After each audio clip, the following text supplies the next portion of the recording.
बात एक किताब की। आज के इस कार्यक्रम में आप सभी का हार्दिक स्वागत है। आज जिस किताब की हम चर्चा कर रहे हैं वो महात्मा गांधी की लिखी हुई प्रसिद्ध किताब हिंद स्वराज है। हिंद स्वराज किताब प्रकाशित हुई थी 1909 में और ये लिखी गई थी 1908 में। ऐसा हुआ कि उन दिनों महात्मा गांधी दक्षिण अफ्रीका में रहते थे। दक्षिण अफ्रीका के ट्रांसवाल के प्रांत के एक डेलीगेशन के साथ 1908 में वो इंग्लैंड आए और करीब 4 महीने तक इंग्लैंड में उन्होंने प्रवास किया। इस बीच में भारतीय जो स्वाधीनता का आंदोलन चल रहा था तत्समय का, उसको लेकर भारत की जो ब्रिटिश हुकूमत के अधीन स्थित थी उसको लेके और अन्य प्रश्नों पर उनकी बहुत से लोगों से बातचीत हुई। और इसी बातचीत और जो विचार विमर्श था उसी को आधार बनाकर जब वे लंदन से वापस दक्षिण अफ्रीका समुद्री रास्ते से लौट रहे थे तो पानी के जहाज़ में ही करीब 9 दिनों में उन्होंने एक किताब लिखी। ये किताब मूल रूप से उन्होंने गुजराती भाषा में लिखी थी और जब ये 1909 में प्रकाशित हुई तो सबसे पहले इन्होंने इसको इंडियन ओपिनियन जो समाचार पत्र था दक्षिण अफ्रीका का, उसमें प्रकाशित हुई। ये प्रश्नोत्तर शैली अथवा संवाद शैली में लिखी हुई किताब है जिसमें पाठक और संपादक के बीच में जो बातचीत होती है, जो संवाद होता है, उसी को किताब की शक्ल दी गई है। 1909 में जब ये प्रकाशित हुई तो ब्रिटिश सरकार ने इसको जब्त कर लिया। उसके बाद महात्मा गांधी के मित्रों ने आग्रह किया कि ये किताब अंग्रेज़ी में भी आनी चाहिए। 1910 में महात्मा गांधी ने स्वयं इसका गुजराती से अंग्रेज़ी में अनुवाद किया और 1910 में ये अंग्रेज़ी में छपी।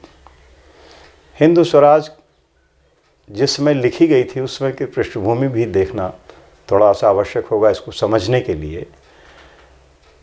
ये वो दौर था जब महात्मा गांधी कार्य के सिलसिले में बैरिस्टर थे, अपने काम के सिलसिले में दक्षिण अफ्रीका में थे।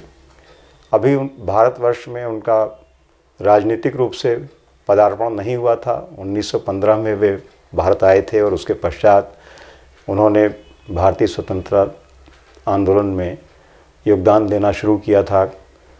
कांग्रेस से जुड़े देश का भ्रमण किया, नेताओं से संपर्क किया और तत्पश्चात धीरे धीरे देश के राजनीतिक परिदृश्य पर छा गए। लेकिन उसके पहले की ये किताब है जब महात्मा गांधी के राजनीतिक विचार आकार ले रहे थे और एक तरीके से उनका राजनीतिक दर्शन उभर कर सामने आ रहा था, उसी को उन्होंने हिंद स्वराज में प्रस्तुत किया है। हिंद स्वराज किताब में 20 अध्याय हैं और 20 अध्यायों में जो मुख्य स्वर है, एक तो जो स्वराज की परिकल्पना है, स्वतंत्रता की परिकल्पना है, इसके बारे में महात्मा गांधी ने विचार किया है। किस तरह का स्वराज होगा, किस तरह का स्वशासन होगा। इसके साथ साथ महात्मा गांधी ने जो मुख्य स्वर इस किताब पर रखा है उसको उन्होंने क्रिटिक ऑफ मॉडर्न सिविलाइजेशन कहा है। जो आधुनिक सभ्यता थी उसका एक तरह से उसकी एक आलोचना है, उसके ऊपर उन्होंने महात्मा गांधी ने अपने विचार रखे हैं और इसी पृष्ठभूमि में ये किताब पाठक के समक्ष आती है। महात्मा गांधी ने इस किताब की भूमिका में ये लिखा है कि वे इस किताब को ये नहीं दावा कर सकते कि ये किताब मौलिक है और उन पर जिन लोगों का प्रभाव पड़ा था उसका भी उन्होंने जिक्र किया है। विशेष रूप से उन्होंने टॉलस्टॉय, थोरो, रस्किन और इमर्सन का नाम लिया है और इन सब में भी बढ़कर टॉलस्टॉय को अपना गुरु ही माना है। उन्होंने यह भी विचार प्रकट किया है कि भविष्य में इन लोगों की मूल किताबों का जिनका अध्ययन उन्होंने किया था उसका वे अनुवाद भी करना चाहेंगे। इन विचारकों के जो दर्शन हैं, जो उनकी सोच थी, जो उनकी धारणाएं थीं, उसका बहुत अधिक प्रभाव इस किताब पर है। महात्मा गांधी ने इस किताब में भारत की जो पराधीनता थी, जो उसकी पृष्ठभूमि थी, जो उसके कारण थे, और किस तरह से भारत स्वाधीन हो सकेगा, किस तरह से भारत में स्वराज आएगा, इन सब के बारे में विस्तार से लिखा है। लेकिन जो सबसे बड़ी चीज़ है, जो पूरी किताब का एक आधार है, वो ये है कि जो आधुनिक सभ्यता थी, जिसको यूरोपियन सभ्यता या पाश्चात्य सभ्यता कह सकते हैं, जो इंग्लैंड के शासन के माध्यम से भारतवर्ष में आई, अंग्रेज़ों द्वारा भारत में लाई गई, उसकी बहुत उन्होंने मुखर आलोचना की है। और 3-4 चैप्टर उन्होंने अध्याय इस तरह के लिखे हैं। एक अध्याय में वो जो आधुनिक सभ्यता आई उसके एक प्रतीक के रूप में रेलवे की मुखर आलोचना करते हैं। उसी तरह से जो सभ्यता के साथ साथ जो वर्ग आए, डॉक्टर्स का वर्ग आया, लायर्स का वर्ग आया, यानी चिकित्सकों की और वकीलों की, इनके बारे में भी उन्होंने तल्ख टिप्पणियाँ की हैं। और मशीनी जो उत्पाद आए, जो मशीनों के माध्यम से जिस तरह के आर्टिकल्स या जिस तरह की सामग्री भारतीय बाज़ारों में आई, और जो भारत की तत्कालीन जो प्रणाली थी उत्पादन की, वो किस तरह से ध्वस्त हो गई, इसका भी उन्होंने चित्रण किया है। रेलवे के बारे में महात्मा गांधी का ये कहना है कि रेलवे के माध्यम से बुराइयों को तेज़ गति से संचरण करने का मौका मिलता है। एक उदाहरण वे प्लेग का देते हैं कि प्लेग के जो कीटाणु हैं वे यात्रियों के माध्यम से एक कोने से दूसरे कोने तक पहुंच जाते हैं।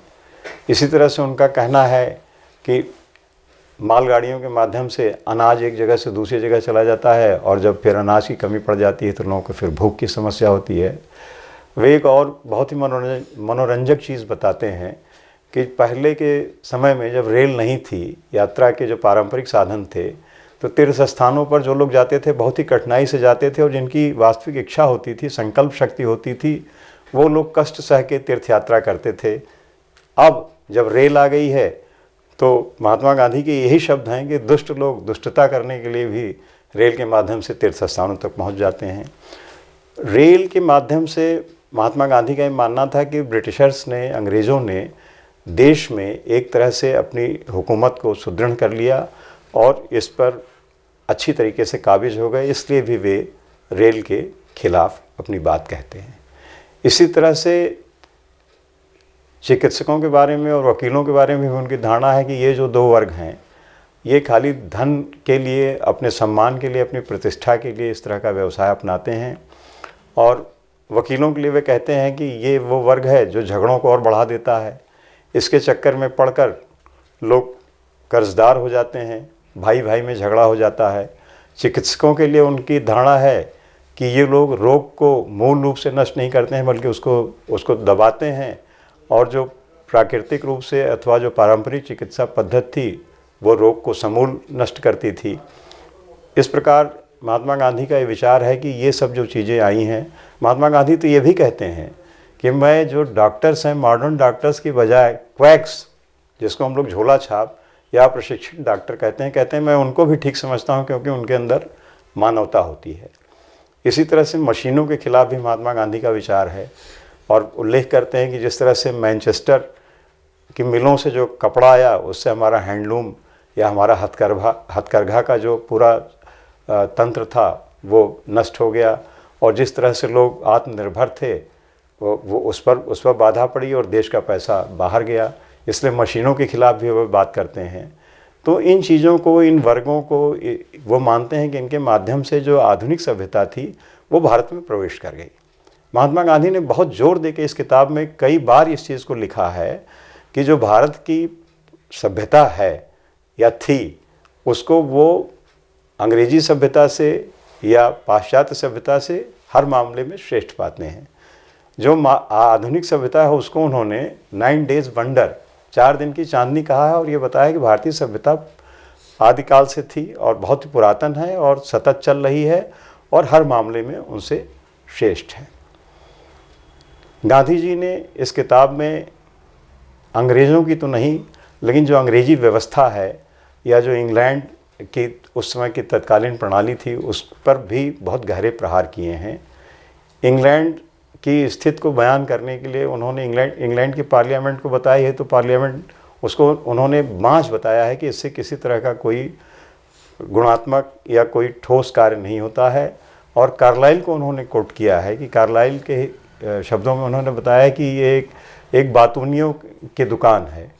और इसी तरह से इंग्लैंड के जो शासकों की सोच थी उसके लिए उन्होंने नेपोलियन को उद्धृत किया है कि इंग्लैंड जो है वो दुकानदारों का देश है, nation of shopkeepers.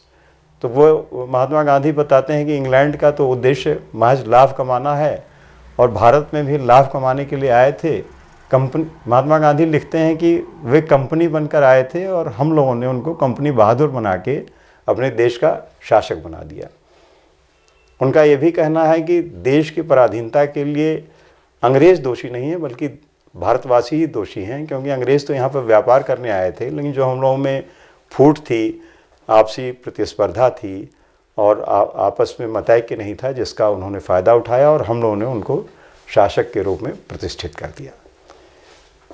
Gandhi ji का ये भी विचार है कि देश में जिस तरह से अंग्रेजी भाषा का वर्चस्व बढ़ा उसकी वजह से भी देश की गुलामी बढ़ी है और वो अंग्रेजी भाषा का तीव्र विरोध करते हैं। इस बात पर भी उनको बहुत ही अफसोस है कि जो कांग्रेस के प्रस्ताव होते हैं वे अंग्रेजी में होते हैं, जो न्यूज़पेपर्स हैं, देश के प्रतिष्ठित अखबार हैं, वे अंग्रेजी में निकलते हैं, कोर्ट की भाषा अंग्रेजी है। महात्मा गांधी का ये मानना है कि देश में प्रांतीय भाषाओं को बढ़ावा दिया जाना चाहिए और जो संपर्क भाषा है वो हिंदी होनी चाहिए।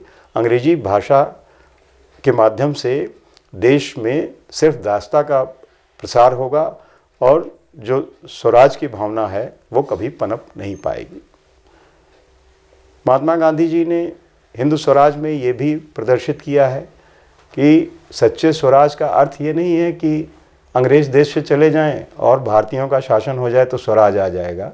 इसका उन्होंने एक बहुत ही अच्छा उदाहरण भी प्रस्तुत किया है कि जो उस समय भारतवर्ष के हिस्से अंग्रेज़ों के सीधे आधिपत्य में नहीं थे बल्कि रजवाड़ों के अधीन थे, राजाओं द्वारा शासित थे, उसमें वे लिखते हैं कि राजा, महाराजा, नवाब और रजवाड़ों में जिस तरह से पब्लिक पर, जनता पर अत्याचार हो रहा है उसको वे बताते हैं कि अंग्रेज़ों के अत्याचार से किसी तरह से उसको कमतर नहीं माना जा सकता। इसलिए इस सिंप्लीफाइड वर्जन या इस तरह की सरलीकृत व्याख्या जो है कि अंग्रेज़ देश का छोड़ के चले जाएं तो स्वराज आ जाएगा, उससे महात्मा गांधी सहमत नहीं है। महात्मा गांधी का ये कहना है कि देश में स्वराज तभी आ सकता है जब एक तो सभ्यता की जो उन्होंने बुराइयां बताई हैं उनसे मुक्ति मिल जाए, साथ ही साथ भारत एक प्राचीन सभ्यता है, एक सतत सभ्यता है। इस सभ्यता के जो वाहक संस्थाएं थीं, जो हमारी शक्ति थी, जैसे वो बताते हैं कि ऐसा नहीं कि अंग्रेज़ों के आने से पहले देश में विद्या का या पठन पाठन का कोई तंत्र नहीं था, कोई व्यवस्था नहीं थी। बताते हैं जो हमारे पारंपरिक विद्यालय थे उनको पुनर्जीवित करने की आवश्यकता है। चिकित्सा की भी हमारी जो वैद्यक अथवा जिस तरह की भी व्यवस्था थी उससे भी हमारा काम चल सकता है। और उनका ये मानना है कि देश का जो हिस्सा जिसको हम बताते हैं कि सभ्यता से दूर है, कहें वो आज भी आत्मनिर्भर है, वहाँ के लोग खेती पर आश्रित हैं और एक दूसरे के माध्यम से आदान प्रदान करके उनके आर्थिक कार्य चल रहे हैं और जो उत्पादन करते हैं वो उसी के आधार पर वे अपना जीवन यापन करते हैं। तो जो मशीनों के आधार पर जो बहुत बड़ा उत्पादन किया जाता है, सरप्लस किया जाता है और जिससे लाभ लिया जाता है, इस तरह की जो व्यवस्था आधुनिक सभ्यता के साथ आई, महात्मा गांधी उसको बताते हैं कि इस तरह की सभ्यता से भारत का भला नहीं होने वाला है। और महात्मा गांधी का ये कहना है कि स्वराज तभी आएगा जब अंग्रेज़ों का प्रतिकार हम पैसिव रेजिस्टेंस के माध्यम से करेंगे।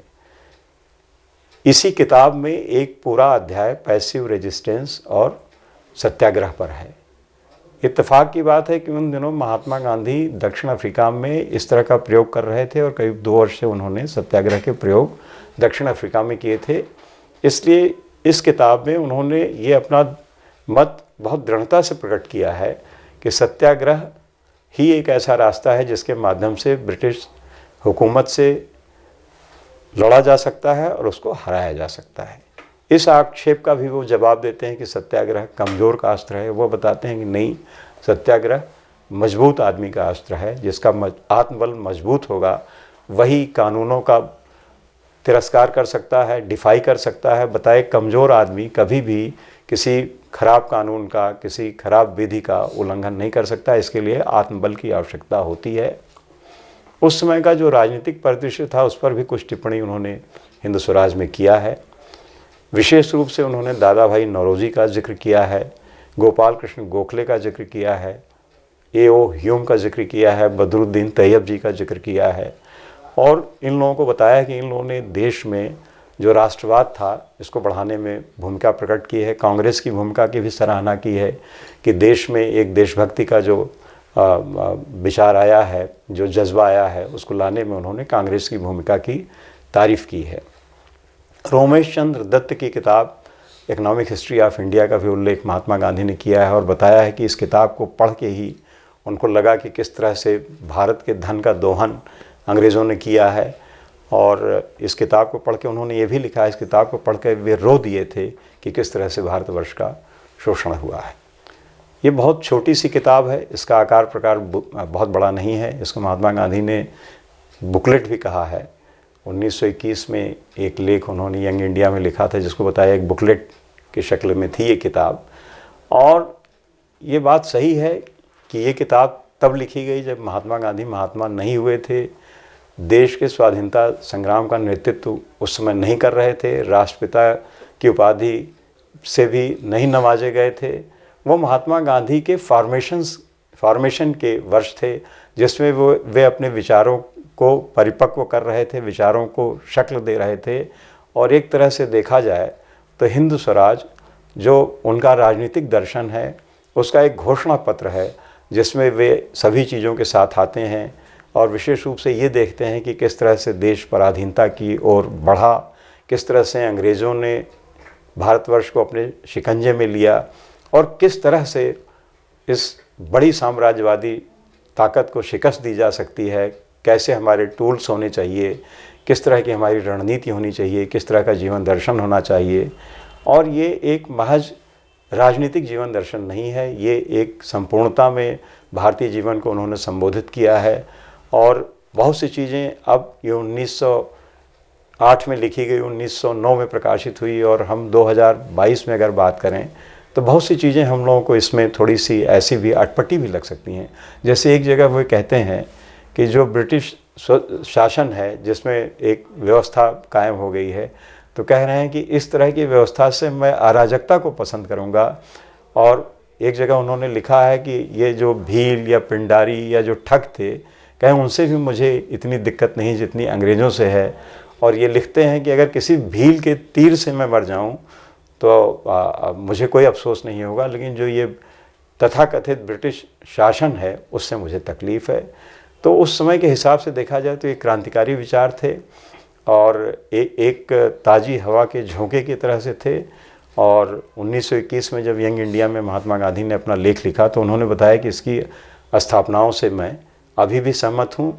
और ये बात सही है कि वो लिखते हैं यंग इंडिया में कि मैं नहीं चाहता कि मैं नहीं समझता कि रेलवे और चीज़ें जो हैं मशीनें एकाएक परिदृश्य से गायब हो जाएंगी, लेकिन वे चाहते हैं, उनकी इच्छा है कि ये चीज़ें न रहें और भारतवर्ष जिस तरह की सभ्यता में, जिस तरह की अपने तरीके से जीवन जीता था भारतीय समाज, उस तरह से जिए, इसमें किसी तरह का हस्तक्षेप न रहे। इस हिसाब से देखा जाए तो ये एक बहुत ही महत्वपूर्ण किताब है। धन्यवाद।